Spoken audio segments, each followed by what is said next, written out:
Hello cartoon fanatics, RJ here, and welcome to another Cartoon Corner on Amphibia. All of this week, Chester and I have been reacting to the new daily episodes, and now I'm going to summarize some highlights and lowlights for each one. If you want to check out the blind reaction to these episodes, go and look for our reaction playlist. They're all under there. And now, without further ado, let's dive right into it. So basically what I'm going to do is I'm going to go through each individual title, do a brief recap, go over some highlights and lowlights, and if there's anything that's stuck out to me, I'll bring up that stuff as well. And that's pretty much just the generic format. I'm just going to go down through the list of episodes that premiered this week, and here we go. Anne Theft Auto. Anne learns to drive the family slug Bessie after a joyride goes wrong. This episode definitely gave me memories of first learning how to drive. You either feel like you know exactly what you're doing or you get all anxious and shaky. Yeah, I was the latter. Anne is definitely the former in this episode. A highlight was definitely watching Anne read Hop Pop's book all about Bessie and getting immersed in it to the point of tears, and also returning it to Hop Pop with that I stayed up all night reading face. Admit it, we've all been there at some point. It's a rite of passage. Least favorite moment from this?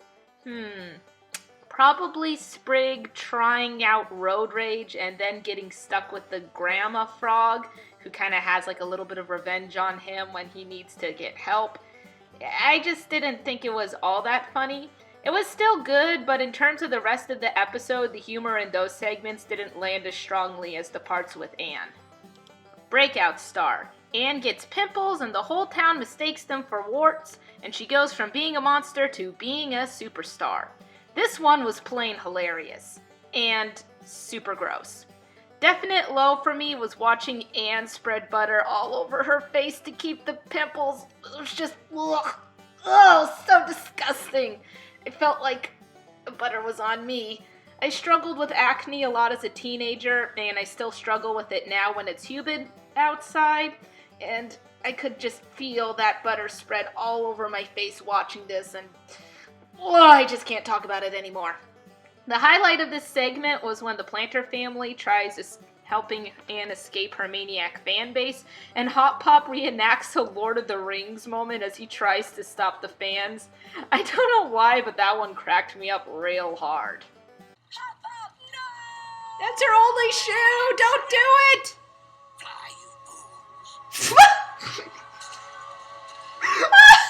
Sprig versus Hop Pop. Sprig gains control of the farm and chaos ensues. So far, this has been my least favorite episode. It did have some funny moments, but I just wasn't as into the dynamic struggle between Sprig and Hop Pop.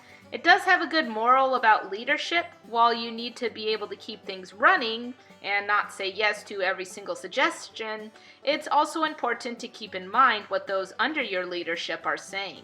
Hop Pop and Sprig go on two different extremes here, and in the end they learn to more or less compromise. That's really all I gotta say about this one. I didn't really have any favorite or least favorite moments. Altogether, it was just average, with a decent moral. Girl time. Anne decides Polly needs to get away from the gross boys and gets a girl's day out. Okay, how does Anne get her hair all washed and dolled up, and then at the end she's still got the same stick in her hair? What is this character design logic? That aside, this was a pretty fun episode. My favorite moment was watching the montage of Anne doing different activities and desperately trying to get Polly to enjoy it, and Polly just goes bananas in each location. Also, it was a lot of fun beginning to see more town characters as Anne and Polly did different activities. I don't think I really have any lows from this one. It was just a good time all around. Dating season. The Planter family tries to set up Sprig with one of his froggy friends. We get another new character, Ivy. We also find out she's the daughter of the frog waitress from the Girl Time episode, which was pretty cool to find out. Ivy and Sprig are certainly adorable together. I'm sure there will be future ships for them, especially since at the end Sprig realizes he's fallen in love with Ivy. This one has a lot of good moments, but I think my favorite was watching Anne get so amused at setting up Sprig and Ivy that she shows off a teen magazine to the adult frogs to tell them how relationships work, and the adult frogs agree with her and help out set up the situation. Least favorite moment? The love doves. The love doves were just weird. Why does everything in this world try to kill you? Anne versus Wild. Anne tries embracing the wild when she goes on a camping trip with the planters. This episode really plays into the growing relationship Anne has with the planters, to the point where she's willing to be miserable camping just so she doesn't have to be alone. The planters have really become her second family, and it's this episode where we see them begin to truly realize that. Highlight of the episode was when they were faced against cannibal frogs covered in mud, and Anne defeats them by throwing a literal bath bomb. I want a bath bomb that explodes. That was epic! But other than a mostly entertaining segment, we also get some plot related to the music box. Anne reveals the box to the family, and while no one seems to know exactly what it is, we see Hop Pop flip through a book showing a picture of the box. A lot is still unknown. The only clues we get is that the music box is called a Calamity box, and it's considered a very, very bad thing to own. Calamity box. Maybe Calamity Ganon's inside. It was a cheap shot, I know. Contagion. Anne pretends to be sick to get out of working during a rainstorm and then has to take care of the really sick planter family. Favorite moments were certainly watching Anne have a mental breakdown as she tries to take care of the family and later believes that they might be dying. The tears animation is big and fat and hilarious considering it's done for comedic purposes.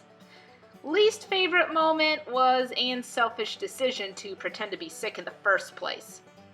Now that I think of it, I haven't been happy with most of Anne's selfish decisions. But she is still learning how to navigate this world and relationships in general, and she is still a teenager. So it's not so much of a low moment as it's something I'm keeping in mind as we observe the character progress.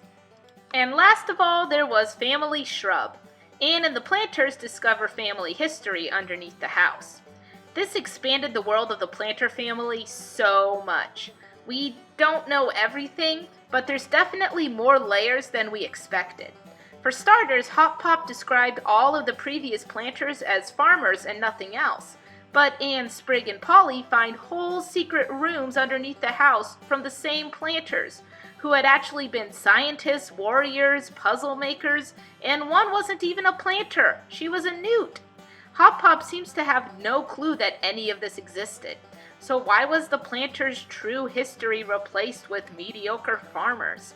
Could one of the planters have made the Calamity box? Does Hop Pop know more than he's letting on? And more importantly, where are Sprig and Polly's parents? What happened to them? No, don't let this be like Applejack's parents in My Little Pony. I can't go through that again!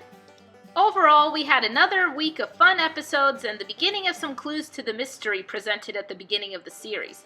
And I'm certainly looking forward to see what there is next week. If you liked this video, you can put a thumbs up and press that like button. And feel free to comment below on anything that stood out to you with this week's episodes. Now that it's the weekend, I gotta spend some time not filming and thinking about Amphibia, because we've got a bunch of other stuff here to do on the channel. And I haven't gotten around to editing any of the recent Let's Plays, so I should probably do that.